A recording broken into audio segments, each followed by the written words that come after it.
Hi, welcome to Lies and Secrets channel. We hope you will have fun with us. Enjoy watching. The warm sunlight filtered through the trees, casting a golden glow over our picnic blanket. Theodore fur was soft under my fingers as I, absent-minded, stroked him, the world around us fading into a blur. It was just me and him in that serene forest, the calm before the storm.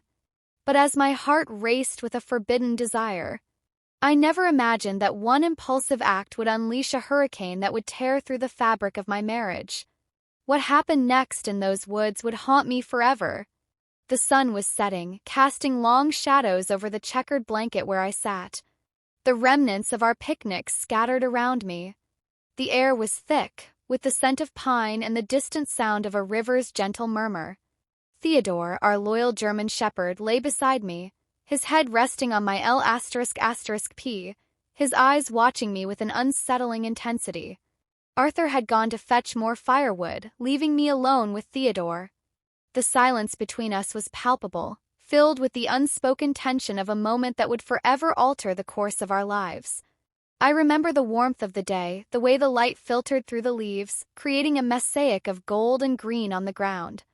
It was serene, almost too perfect, like the calm before a storm. As I stroked Theodore fur, my mind wandered not to the mundane thoughts of dinner or the next day's chores, but to something darker, something forbidden. The air seemed to thicken the world, narrowing down to just Theodore and me. His breath was warm against my skin, his eyes locked onto mine, and in that moment something shifted, the line between right and wrong blurred, and before I could grasp the gravity of my actions, I found myself crossing a boundary that should never have been approached. The act was brief, a fleeting moment of madness, but its echo would reverberate through the rest of my life. When Arthur returned his arms laden with wood, his smile was as warm as the dying light. But I couldn't meet his gaze. The guilt was a heavy cloak suffocating me.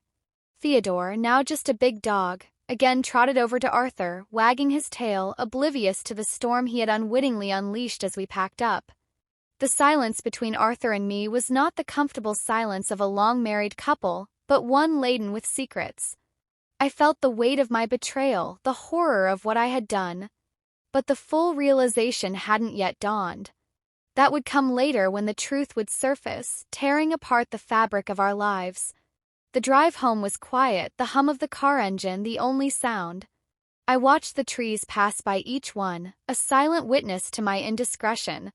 Question that lingered in the air, unspoken yet palpable, was: how long could this secret remain buried, and what would happen when it was unearthed?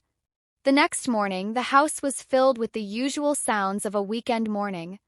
Arthur was in the kitchen, the clatter of dishes and the aroma of brewing coffee wafting through the air. I sat at the dining table, my hands wrapped around a mug, the warmth doing little to thaw the chill that had settled in my bones since the picnic. Theodore, as if sensing the shift in our dynamics, was unusually cling, his presence a constant reminder of my L***Piscean judgment. I tried to focus on the newspaper in front of me, but the words blurred into meaningless lines. My mind was elsewhere, replaying the scene in the forest, the guilt gnawing at me like a relentless beast. Arthur entered the room, his smile still as warm as ever, but now it felt like a spotlight on my deceit. "What's on your mind?" "Scarlett, you've been quiet since yesterday," he asked, his voice laced with concern. I forced a smile, the lie tasting bitter on my tongue, just tired from the outing. "I guess maybe I'm coming down with something." The words felt hollow, a flimsy shield against the truth. He nodded, accepting my excuse, but his eyes lingered on me a moment longer than usual. Searching, I looked away, focusing on the mundane task of battering a slice of toast, anything to avoid his gaze. Later, as I washed the dishes, the mundane task felt like a metaphor for my attempt to cleanse my conscience. Each plate, each fork I scrubbed with a vigor that was more about my internal turmoil than cleanliness. The doorbell rang, slicing through my thoughts. It was our neighbor, Mrs. Benjamin, with her usual cheerful demeanor, asking if we could watch her cat while she visited her sister. Arthur, ever the helpful neighbor, agreed without hesitation. As they chatted, I couldn't help but feel a pang of envy at their normalcy. Here was Arthur, the epitome of reliability, discussing cat care while I harbored a secret that could unravel everything. That evening, as we settled down to watch TV, Arthur's hand found mine, squeezing it gently. "You know you can tell me anything, right?" he said, his voice soft, almost a whisper. The weight of his words pressed down on me. Could I tell him, should I? The silence stretched, filled only by the low hum of the television. I nodded, unable to speak the truth, locked behind my lips. As the night deepened, I lay in bed, Arthur's steady breathing beside me, a stark contrast to the storm inside me. I turned to look at him, his face peaceful in sleep, and felt the chasm between us widen. How could I bridge it? How could I ever make amends for what I had done? The days passed with a semblance of normalcy, but beneath it the undercurrents of my guilt grew stronger. At work I found myself distracted, my colleagues noticing my absent-mindedness. "Everything okay, Scarlett?" they'd ask, and I'd nod, offering a smile that didn't reach my eyes. The secret was a silent companion, always there, whispering in the quiet moments, reminding me of the fragility of trust. And as each day unfolded, the question of when, not if, Arthur would find out loomed larger, casting a shadow over our once simple life. The weeks following the picnic were a blur of guilt and pretense. I threw myself into work, hoping the exhaustion would drown out the incessant whispers of my conscience. But every night, as I lay beside Arthur, the truth felt like a physical presence in the room, growing larger and more suffocating with each passing day. One evening Arthur suggested we go out for dinner, a rare treat in our routine. I agreed, hoping the change of scenery might offer some respite from the oppressive weight of my secret. At the restaurant, the clink of glasses and the murmur of conversations provided a temporary distraction. Arthur was in high spirits, talking about a promotion he was up for at work, his eyes alight with ambition and hope. I watched him, my heart aching with the dichotomy of my love for him and the betrayal I had committed. As we waited for our meal, he reached across the table, his hand covering mine. "I've been thinking," he began, his voice earnest. "Maybe it's time we thought about starting a family." The suggestion hit me like a physical blow. The idea of bringing a child into this tangled web of deceit was terrifying. I pulled my hand away, feigning a need to adjust my napkin. "Let's talk about that later, Arthur, there's so much to consider." I managed to say, my voice a mix of panic and forced calm. He looked at me puzzled, but the arrival of our food shifted his attention. The rest of the dinner was strained, my mind racing with the implications of his proposal. How could I even contemplate motherhood with this dark secret hanging over me? Back home, the tension didn't dissipate. Arthur sensed something was off, his usual patiences wearing thin. "Scarlett, you've been distant. What's going on? Is there something you're not telling me?" His tone was gentle but firm, demanding honesty. The room seemed to close in around me. I could feel the walls of our life together, crumbling under the weight of my silence. "It's nothing, Arthur. Just work stress." I lied, the words tasting like ash in my mouth. He sighed clearly, not convinced, but choosing not to press further. That night, as he slept, I slipped out of bed, the moonlight casting shadows that seemed to mock my solitude. I wandered into the living room where Theodore lay on his bed, his tail thumping softly against the floor as he saw me. His presence was a cruel reminder of my betrayal. Days turned into weeks, and the strain began to show in other areas of our life. I started avoiding Theodore, unable to look at him without the memory of that day flooding back. Arthur noticed my avoidance, interpreting it as a growing disinterest in our pet you used to love. "Taking him for walks," he remarked. One evening, his voice tinged with confusion. "I've just been busy," I replied, the lie slipping out too easily, adding another layer to the deceit. Tension reached a breaking 0.2 weekend when Arthur planned a surprise getaway to a cabin in the woods reminiscent of our picnic. The idea of returning to a similar setting filled me with dread. "Why there?" I asked, my voice betraying my fear. "It's where we made some of our best memories," Arthur said, his eyes searching mine for the warmth that once was there. I couldn't refuse without raising suspicion. So I agreed, the dread settling like a stone in my stomach. The drive to the cabin was silent, the air thick with unspoken words. Upon arrival, the familiar scent of pine and the sound of the river brought back the memory with a vengeance. Arthur, trying to lighten the mood, suggested a walk. I followed each step, feeling like a march towards my own confession. As we walked, Theodore bounded ahead, his joy at being in nature stark against my internal turmoil. At a clearing, Arthur stopped, turning to face me. "Scarlett, I need to know what's wrong. You're not the same." "We're not the same," he said, his voice breaking the moment I had dreaded had arrived. Truth was clawing its way out. No longer content to remain hidden, I looked at Arthur, his face etched with concern and love, and then at Theodore, who sat watching us, his tail wagging slowly. "Arthur," I started, my voice barely above a whisper. "There's something I need to tell you about that day at the picnic." The words hung in the air, the beginning of the end, or perhaps the start of a painful new beginning. The silence that followed my words was deafening, the only sound, the gentle rustling of leaves in the breeze. Arthur's face, once filled with concern, now hardened into a mask of confusion and hurt. "What about the picnic?" "Scarlett." His voice was steady, but I could hear the tremor of fear beneath it. I took a deep breath, the air feeling like shards of glass in my lungs. "Arthur, I did something unforgivable, something that changed everything." My eyes flicked to Theodore, who now sat with his ears perked up. Sensing the tension, Arthur followed my gaze, his eyes narrowing. "What does Theodore have to do with this?" Confession was like pulling a splinter from my soul, painful and necessary when you went for firewood. I wasn't alone with just my thoughts. I was with Theodore, and I crossed a line that should never have been crossed.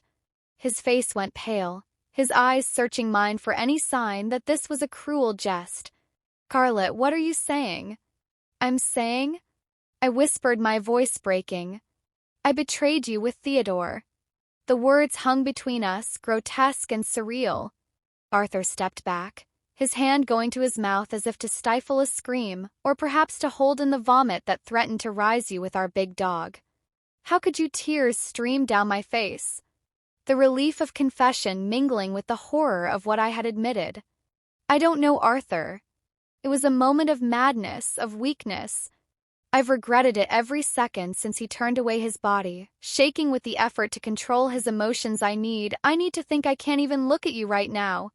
His voice was thick with disgust and pain. Theodore, sensing the shift, whimpered, his tail no longer wagging. I reached out to touch Arthur, but he recoiled as if my touch was poison. "Arthur, please, let's talk about this. I need to explain." He spun around, his eyes wild with betrayal. "What's there to explain?" "Scarlett, you've just told me you've with our big dog. His voice rose, echoing through the trees. I stood there, feeling the world crumble around me. "I know it's horrific. Arthur, I've been carrying this guilt, this shame. I didn't know how to tell you." He paced back and forth, his hands clenched into fists. "This isn't just about guilt, Scarlett. This is about trust, about our life together. How can I ever look at you or him the same way again?" The forest seemed to close in the once serene setting, now a stage for our unraveling. "I'm so sorry, Arthur. I love you. I want to fix this to make it right." Somehow he stopped, pacing, his gaze piercing through me. "How, Scarlett, how do you fix something like this? Our marriage, our life, it's built on trust, on love. And now it's tainted with this." The weight of his words crushed me. "I don't know, Arthur, but I want to try. I'll do anything." He shook his head, his expression one of profound sadness. "I need time, Scarlett, time to process this. I can't even begin to understand how we move forward from here." The air was thick with the scent of pine, now a bitter reminder of that day. Arthur walked away, his steps heavy, leaving me alone with Theodore, whose eyes seemed to reflect the turmoil within me.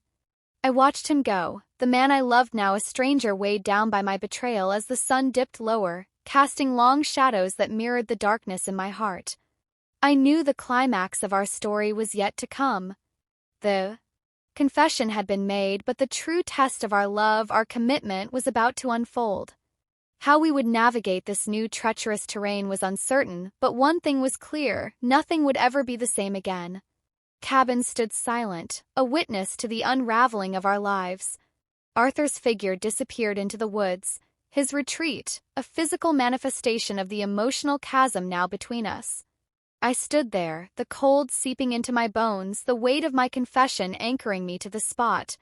Theodore, sensing the gravity of the moment, sat by my side, his warmth a stark contrast to the icy dread enveloping me.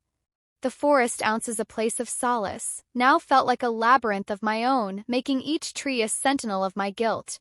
I turned back towards the cabin, the structure looming like a mausoleum for our marriage. Inside, the warmth of the fire did little to thaw the frost that had settled in my heart. I sat on the edge of the bed, the mattress dipping under my weight, a physical echo of the sinking feeling in my C********T. The room was filled with the artifacts of our life together: photographs, books, the quilt my grandmother had made. Each item seemed to mock me, a reminder of what I had risked, what I had potentially destroyed. Time stretched on each second, an eternity. The sun had fully set now, and the darkness outside mirrored the void within me.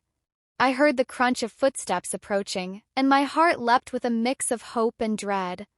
Arthur appeared in the doorway, his silhouette framed by the dim light from the living room. His eyes met mine, and in them I saw a storm of emotions: anger, confusion, pain. But beneath it all, a flicker of the love we once shared. He took a deep breath, the sound loud.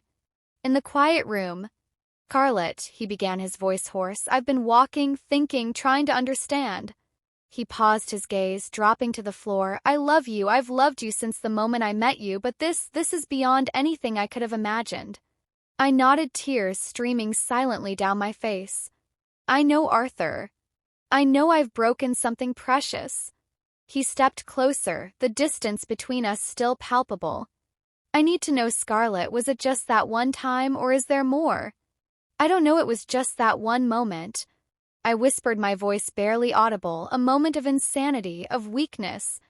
I've regretted it every day since he sat beside me, not touching, but close enough for me to feel the heat of his body. And Theodore, how do we even look at him now?" "I don't know," I admitted, my voice cracking.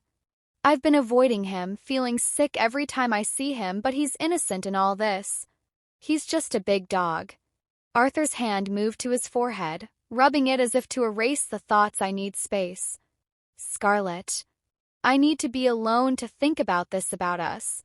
"I understand," I said, the words tasting like defeat. "I'll go to my sister's for a few days.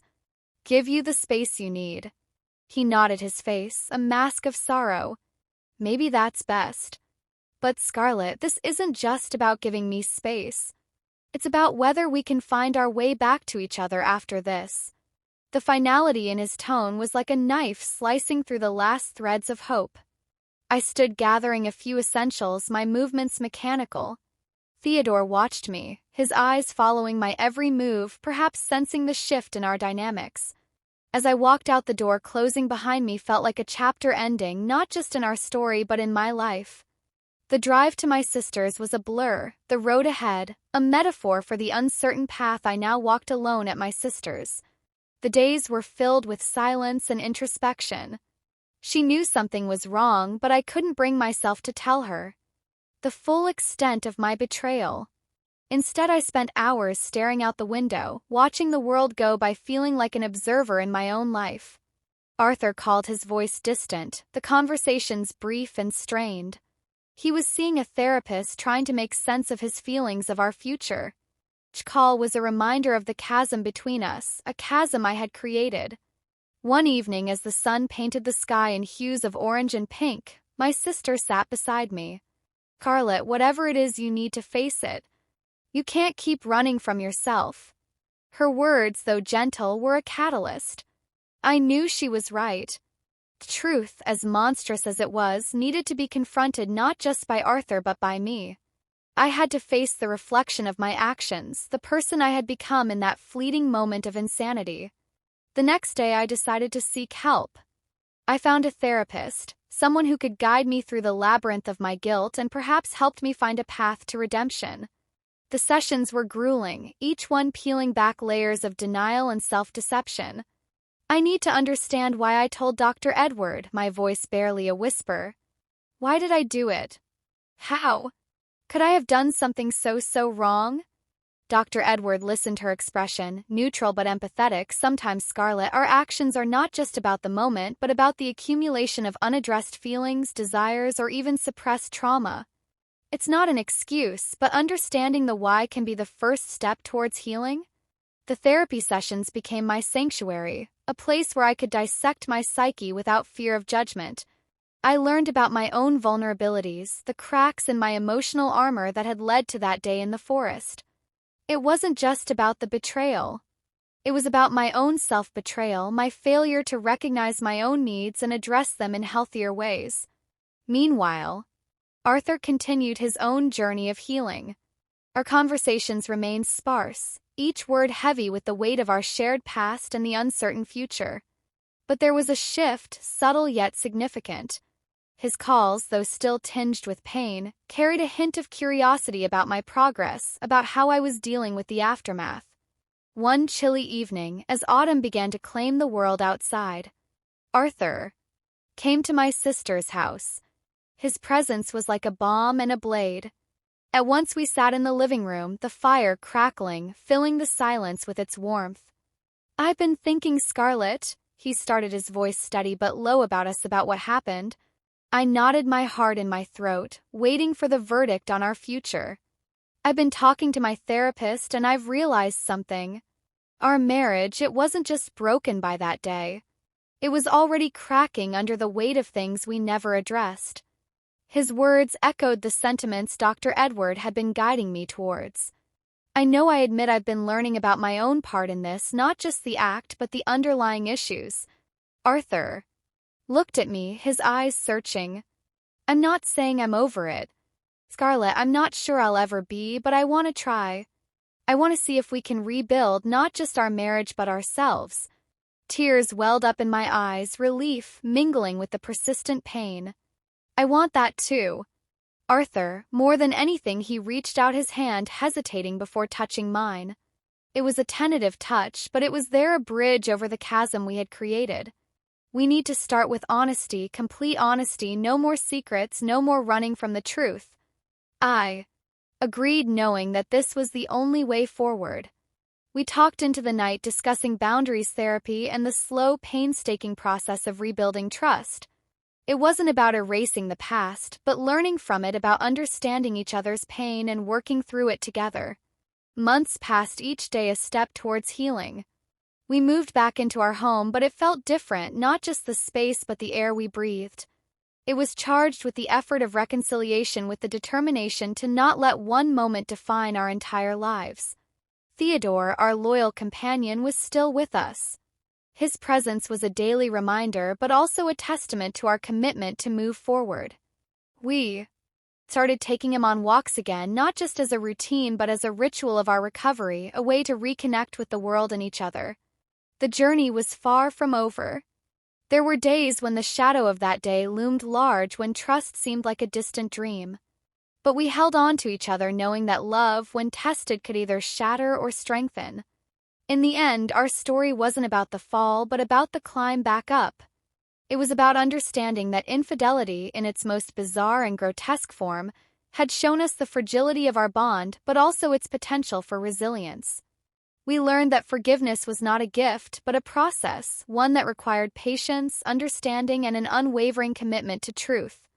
And as we walked through the forest, the same one where our lives had once unraveled, we did so hand in hand, with Theodore bounding ahead, his tail wagging, oblivious to the past but very much a part of our future. Trees, once silent, witnesses to our pain, now stood as sentinels of our slow, painful yet hopeful journey towards healing. Dear friends, thank you very much for watching. Leave comments, put like, share with friends, and subscribe to the channel. We